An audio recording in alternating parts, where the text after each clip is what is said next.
of the book, The History of Now, no other than Mr. Scott Powell. Welcome to Book 101, Mr. Scott, and can you please introduce more about yourself? All right. Well, thank you, Daniel.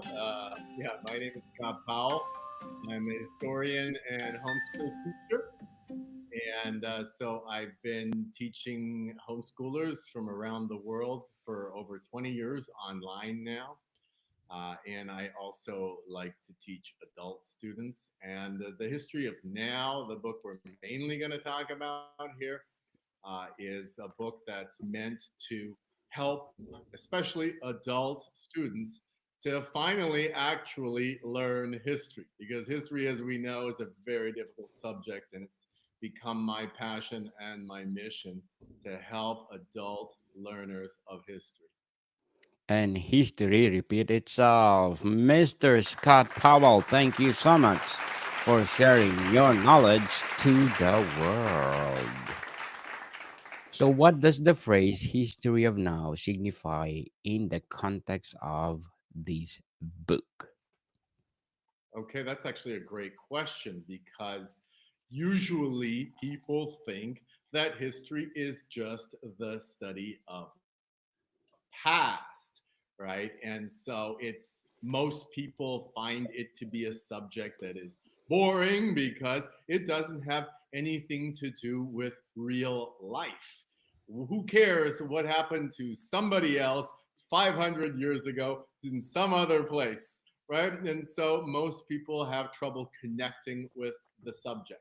The title, The History of Now, of course, is meant to challenge that a little bit and to show that history is something that is really important in order for us to understand the world we live in. So that's exactly what the book is designed to do, is to allow the reader to see that yes, there's 5,000 years worth of stuff about the past out there that certainly is very overwhelming if you don't look at it properly. But if you can really organize it well, then it becomes a lens for understanding the world we live in. In other words, the now. Then now, how does the book redefine the concept of history? Well, there you go. The key is that, as I said, that typically history is understood as the study of the past. In the history of now, the approach is very different. The approach is what I call present centrism. That's a new term. It's a term that I had to invent in order to properly capture what's done in this book. Present centrism is the idea that if we study history properly, it can act as a revelation and explanation of the world we live in. So it's not actually about the past. It certainly deals with the past, and the past is the revelation and explanation for how we got to where we are today and where we are going. There's no way to understand the world that we live in and the direction of events that we are living through without having the reference of the past properly organized. So that's the key, is organizing history in such a way that it can help us to better understand today and tomorrow. Today and tomorrow, people. So, why is the idea of connecting history to the present is important? Well, there you go. I mean, why is it important? Of course, important means worthy of attention. Okay, that's a dictionary definition, right? So, what is worthy of attention? Well, the past by itself isn't actually particularly worthy of our attention because it literally doesn't exist anymore. So, who cares is the natural reaction. But the thing is, the present, where we live, where we pursue our values, where we try to make the best life that we can for ourselves. That's what needs our attention, of course, right? But It's a complicated and great big world that we have to navigate through. Here we are, you and I, for instance, right, in very different places, communicating via the internet. We live in an interconnected web of cultures that affect one another. And on a personal level, my clients, my history clients, whether they're homeschooling clients around the world or adult clients, we connect all the time across the world. That's the reality that we live in.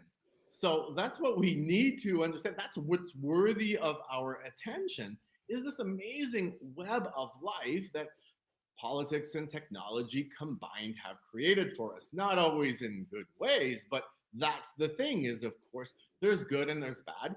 And we have to figure out how are we going to live through it.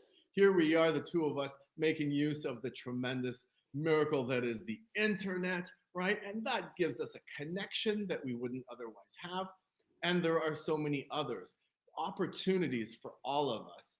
And we have to be able to navigate through that complicated world. So that's why, and history gives us a lens for understanding how did it come to be this way, appreciation for that in all of its good aspects, but also basically, not always great, right? So it allows us to understand and make choices in an informed way about this great big world that all of us intend to live in, and we can move in and communicate in. It's a wonderful and confusing place, and we need help to understand it. Very well said, Mr. Scott. Very well said. So, how does the book challenge traditional approaches to understanding history? Well, how, in other words, by what means or by what steps, right? The key is that the history of now begins with a survey, not of the past, or it doesn't just dive straight into some ancient milestone, like let's say the building of the pyramids in ancient Egypt or some other, very, very ancient moment. And pretending that it's somehow the beginning of history and working our way forward and not understanding why we're studying. No, the history of now begins exactly with that, the now. The history of now begins with the world we live in and explains to the reader that yes, it's a complicated place. You look at a map, you see 200 countries. But actually, it's an organized place. It's a place that can be understood according to a method that I call cultural blocks. And when you understand the presence of cultural blocks, I'll give you an example. The European Union is a cultural block. It's made up of multiple countries, but it acts more like one thing than it does act like separate things. And that actually can be found in a number of cases in the world. And if you can understand the now in an organized way, then you don't have to worry, oh, there's 200 countries. I can't possibly study the separate history of 200 countries. Actually, you don't have to. You only have to study cultural blocks properly. And those are the forces that are shaping the world. And on top of that, what happens in the beginning of the history of now is I say, well, actually, not all of these blocks equally affect the way the world is changing. So I help the reader to understand, actually, there are really, out of 10 major cultural blocks that I identify, there are 5 that are the real heavy hitters. I call those cardinal cultures. And I can give you the list really quickly. The United States, of course, nobody could possibly doubt that, right? The United States has primacy among the world's nations. Other major countries that play a big role all by themselves, China, no surprise there, and Russia. Obviously, we're seeing that with the Russia-Ukraine war and in other ways. So we've got big countries doing big things by themselves. But then on top of that, there are cultural blocks, which when they combine forces in various ways, have a big effect on the world. And the two most important ones for the moment are the European Union and then the Islamic world, the place, of course, where the religion of Islam is a common denominator. And sadly, tragically, we see so many wars and so much terrorism today. That's important for history. Important doesn't necessarily mean good or bad, right? So it just means you've got to pay attention. So once you organize once you organize geography into cultural blocks and you identify that some matter even more than others, then you can focus your study of history and it become really useful. And then after that, well, you can add. So we've got the history of now that we're mainly talking about today. The sequel to the history of now is called the history of tomorrow. And there I talk about other cultures. I bring in other cultures, like let's say, for instance, Korea. Everybody knows about North Korea versus South Korea.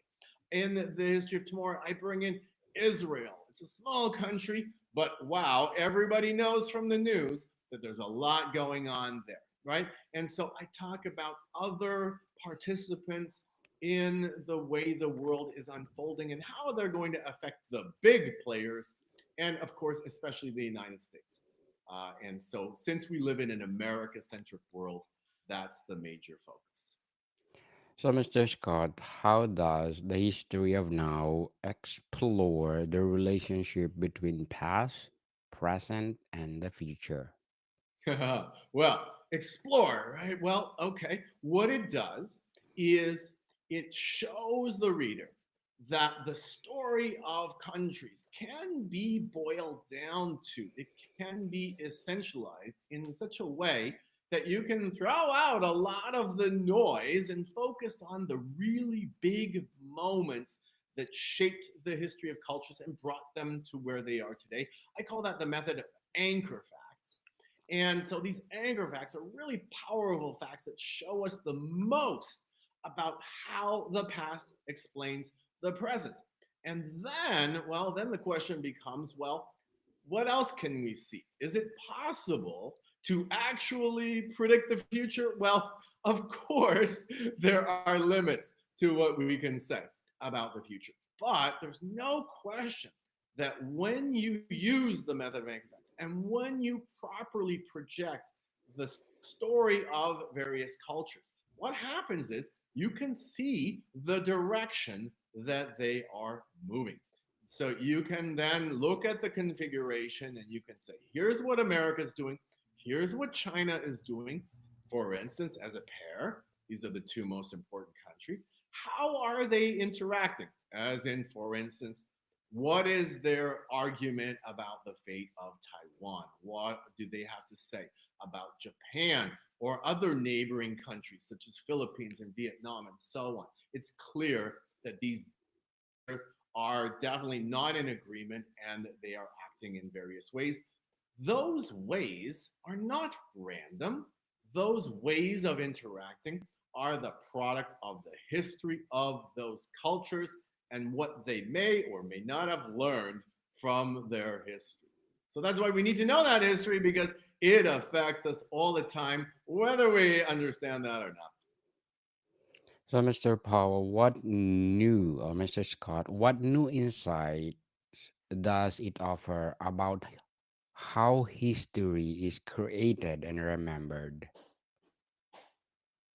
Well, that's an interesting question. I think historians have understood well enough how we obtain the information that we need in order to understand history. I don't think the problem is so much how do we, let's say, create history. We have to, of course, discover what happened. There's some creativity involved, no question about it.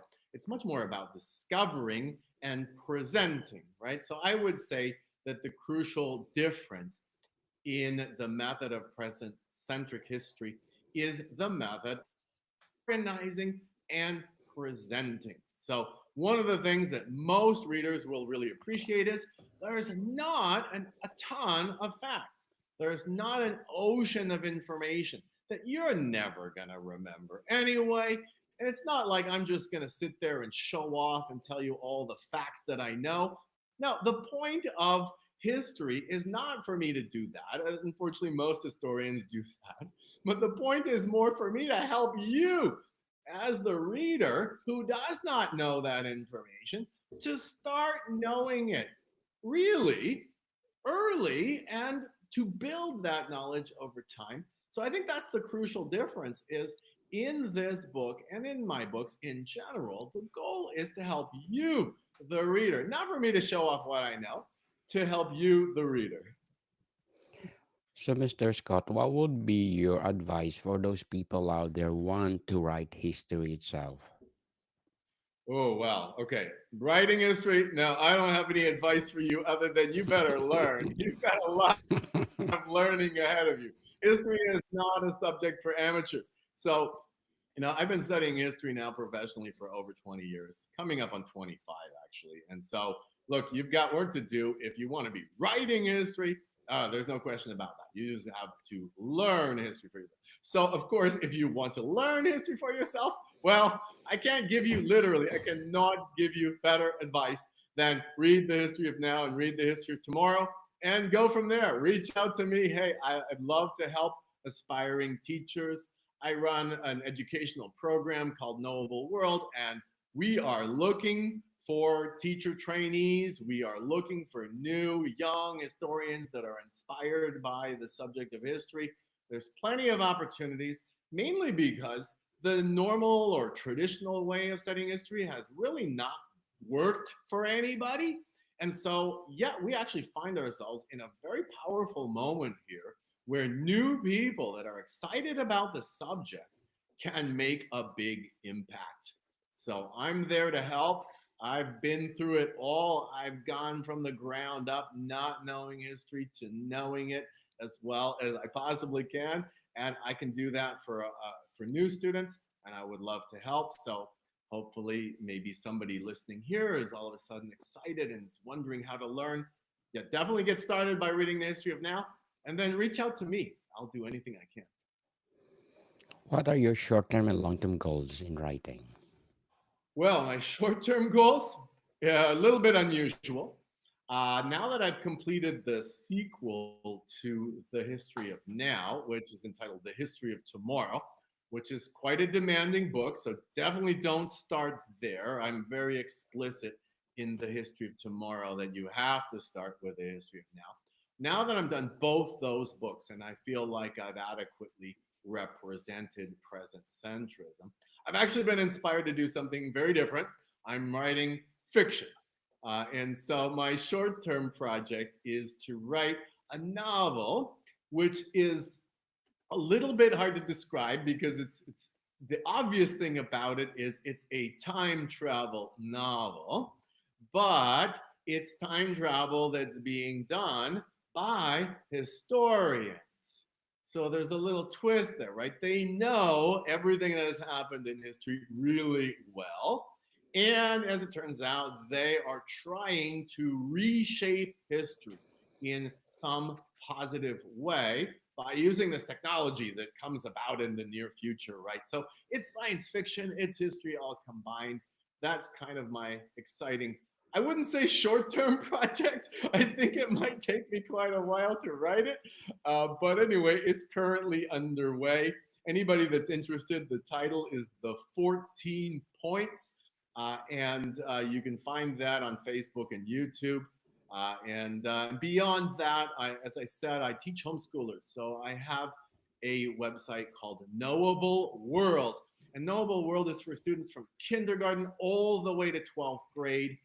And clients from anywhere, literally on earth, can sign up for this, get all kinds of amazing history products. That also is not a short term product. I'm not in history for the moment. This is a passion of mine now for life. So basically, all these projects have short-term goals, but definitely the whole point is to help people embrace and get excited about history and to help this subject, which is in real trouble these days, to make a comeback. That's what I'm looking Yes, good luck to your goals, Mr. Scott, and looking forward for more books to come.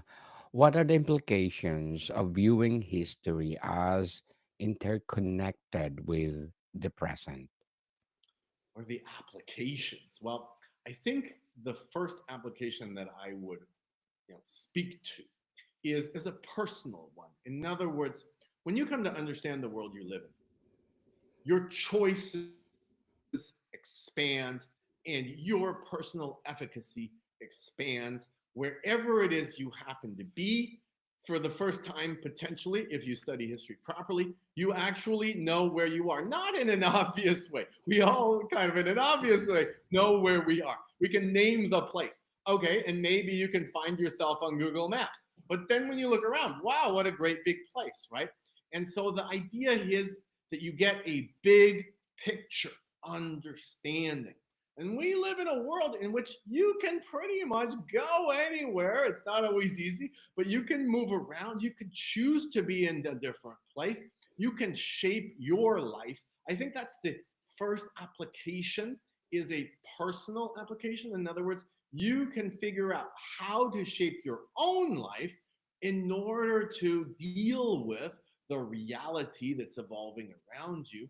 And then at some point in the future, because really it's not something that we can expect to have any happen anytime soon, at some point there's the possibility, other than through education, I would say myself, that's my goal. And I think the next level would be education and helping others to understand it better. But then beyond that, the goal is to live in a world where knowing history is something that is expected, and that we can hold people to a higher standard, especially those people we call politicians, and maybe get them to act in a wiser way, right? And hopefully, if we can all refer to the power of history, we can learn from it properly, and we aren't condemned to constantly repeat it as we are these days.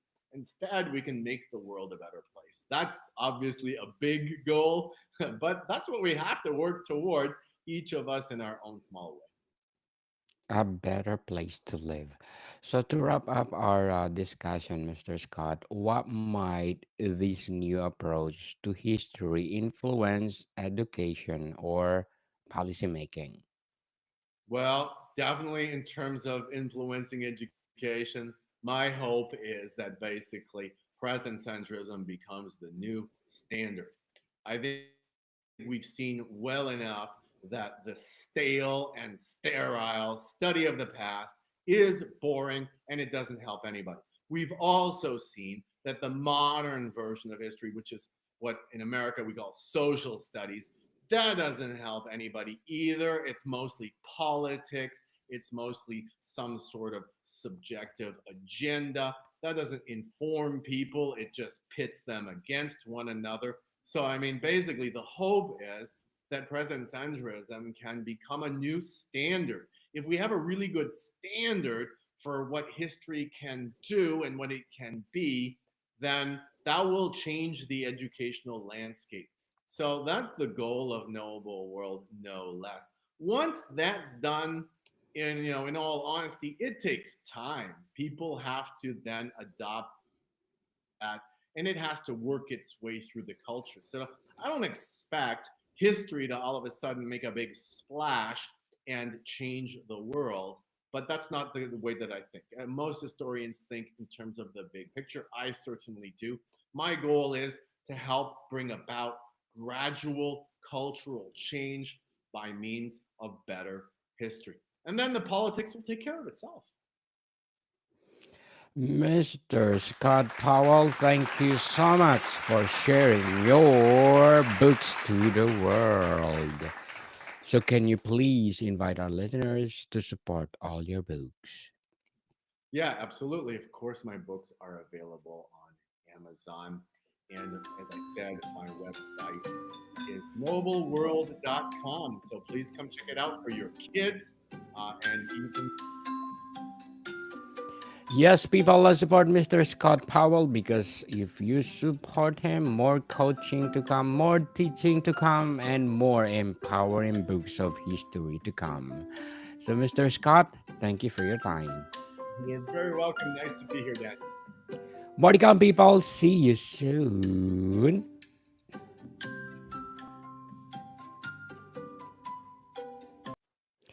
So, Mr. Scott, if you want to talk about the history